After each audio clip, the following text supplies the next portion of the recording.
The problem that you face in a multipolar system is if you have a country like China that threatens to dominate Asia, East Asia, and the Americans therefore are going to contest that.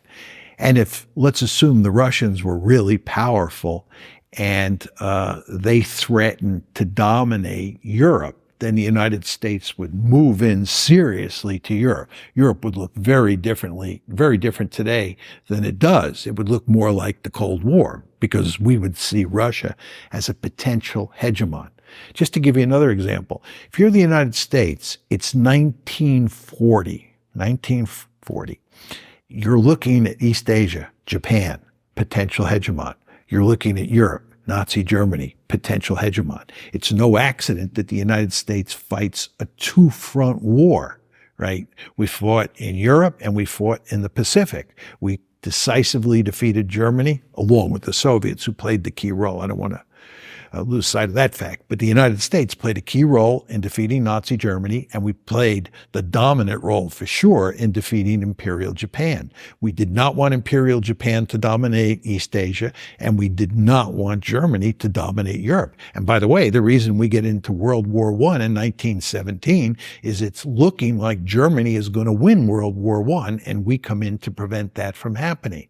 So you see, in that multipolar world, and it is a multipolar world before 1945, the United States, right, sees these two potential hegemons, and this is what World War II is all about.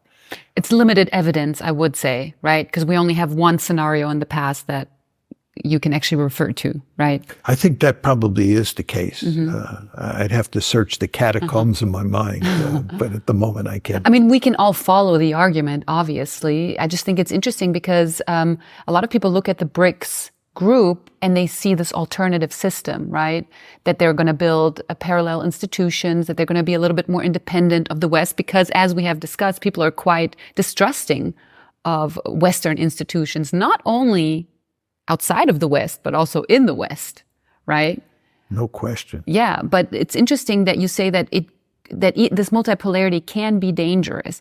Let me ask you this. So I obviously understand that you see China as a competitor because it has the potential of becoming a regional hegemon, which is why you say nuclear war is, if it were likely, more likely in that arena and not in Europe. I understand that.